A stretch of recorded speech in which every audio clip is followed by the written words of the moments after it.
What's up, everybody? It's MVEX here, and welcome to my YouTube channel. This beautiful space has been my home for the past few months. It's a 9-meter square, fully furnished studio in the center of Paris. Now, if you're familiar with sizes, you would have instantly realized that 9 meter square is not actually a big space. In fact, it's a very small and compact space to live in. So, how has my life been living in this space, and why did I choose to live here? Let's talk about it.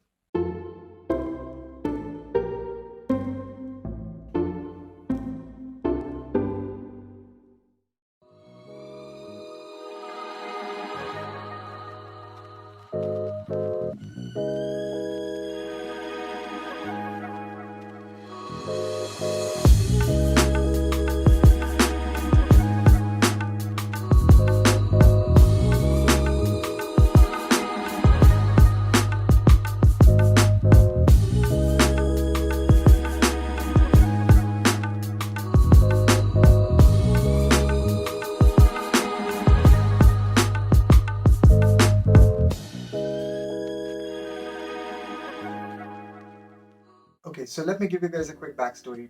When I moved to Paris, for the first few months, I was staying in a 3 BHK house and I was sharing it with two other friends. And when my contract got over, I started looking for new houses.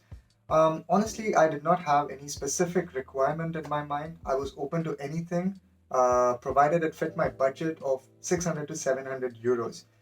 And also, I wanted to stay inside Paris instead of staying in the outskirts. And then I started searching for homes and I found this one. I found it on Studapart. A few weeks back, I also posted another video where I talked about how to find a student accommodation in Paris. And in that video, I very briefly mentioned about my living space, and a lot of you guys were really interested and you wanted to know more about this particular place. So here I am. A quick description of this house. This is a 9 meter square studio.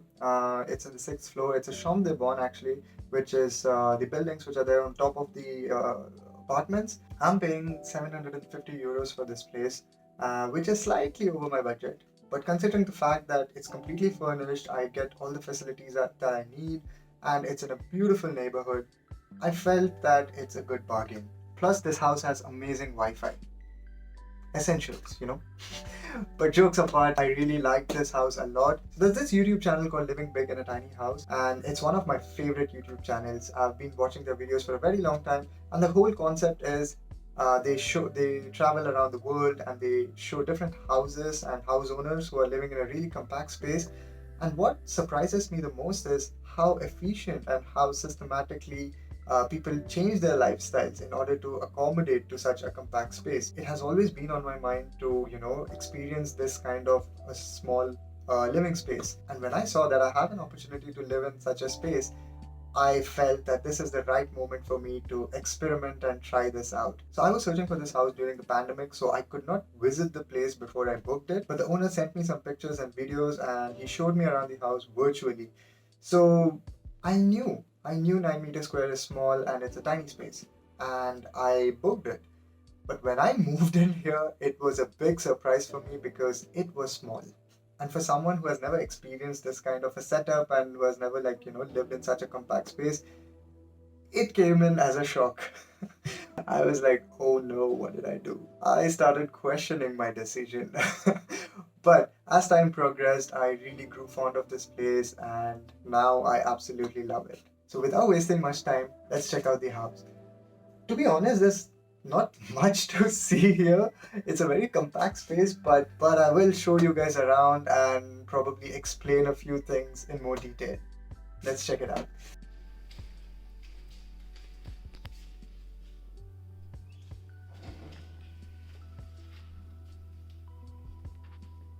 So there it is, guys. This is my studio, and as I mentioned earlier, it's really compact and there's nothing much to see, but still, I'm gonna quickly show you guys around. So as soon as I enter to the left, I have a place where I can hang my clothes, keep most of my clothes here, and then on the top, I have a television, which I think I probably used once in the past 4 or 5 months. Then we have the Wi-Fi box and everything, and then as I move forward, there is my coffee station. So I love making coffees. So this is like my tiny personal space where I make coffees. To the right, I have my study table where I spend most of my time, like, working and editing videos and all that stuff. And then that's the shower. So it's a really, really compact shower. Honestly, you just have to go in, get your business done, and come out. You cannot spend a lot of time there. It's really compact. Then on the top, I have my storage shelf. Here I keep most of my groceries. I keep a couple of other clothes over there and my books and other stuff on the top. Now, I'm not a minimalist, but I do like to keep as less things as possible inside the house. And I'm really organized. I bet if my parents are watching this, they'll be having a good laugh now. But seriously, like after moving here, I did become very organized because if I'm not, then it becomes very messy. So I keep all my stuff there. Moving on, this is my bed. Obviously, it's a single bed.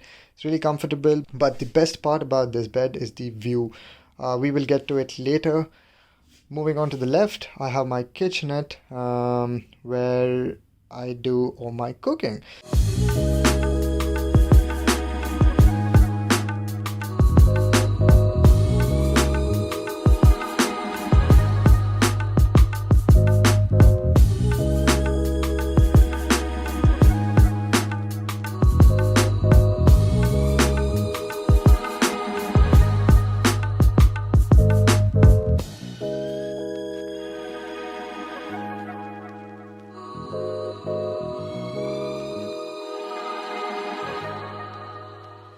So I have like a shelf here, a sink, a mini fridge, two other shelves to keep my stuff. Then there's a microwave, and that's pretty much it. Another thing that I have to follow very meticulously when I'm staying in such a compact space is that I have to empty my trash cans at a much higher frequency because since it's a small place and if I put some organic waste inside the trash, then it starts smelling. So I have to empty the trash can almost every day. Also, if you have noticed, this entire house is white in color. Like everything is white and they have followed a consistent white theme. And I think it's a really clever thing to do because it's a small place and the white makes it feel much more roomier. So that's a very good thing about this place. And the highlight of this room, and my favorite thing about this room, has to be this window. I mean, look at the size of it. It's more like a door, to be honest. And since it's so huge, it pretty much covers the entire side of this room. And because of this, there's a lot of light coming inside the room and it feels much more open and roomy. And another biggest advantage of staying in a chambre de bonne is that you get incredible view. I mean, look at this.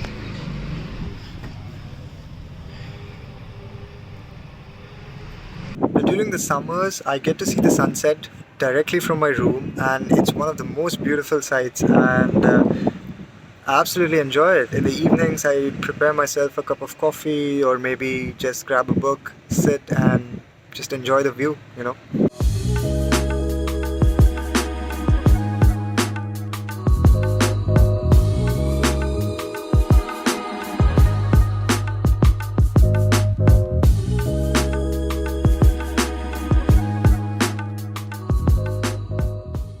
Also, this is a double insulated window, so when you close this window, it's so quiet you cannot hear any noise at all, which is a very good thing.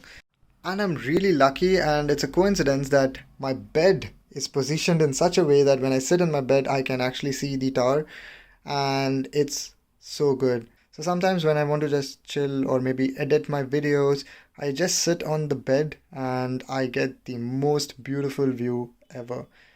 So yeah, I'm really lucky with that one.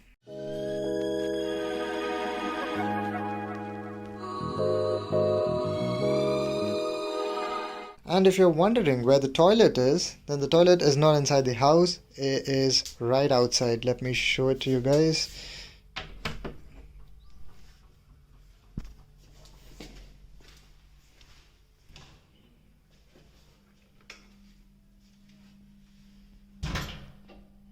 For most of the international students, especially Indians, we are not used to living in such compact spaces. It's a very new concept. And when I moved in here for the first time, I found it a bit challenging. I mean, I knew it's a small space and I was mentally prepared for it, but it came in as a surprise for me, even though I was prepared for it. But when I started unpacking my luggage and started arranging my stuff around and customizing it as per my requirements, things started to change. I moved around a few things here and there to make it comfortable for me. I got in a few plants to decorate the place. Attached a few fairy lights, and that made the space feel more at home. And I started finding it more comfortable to live in here because I was doing the changes that I wanted to do, and it felt like a because it started to feel like a personalized space and it started to feel like my own den, you know. So I started loving this place. So, the final conclusion, should I stay in this kind of house? Honestly, this answer varies from person to person. For me personally, I absolutely love staying here. I agree it was not an easy journey for me. Initially, it was tough, but now I absolutely love it. But there are a few things that you should keep in mind if you're planning to move into this kind of house. Number one is that it is really, really quiet when you move into such a space, which could be a very big drawback for some people.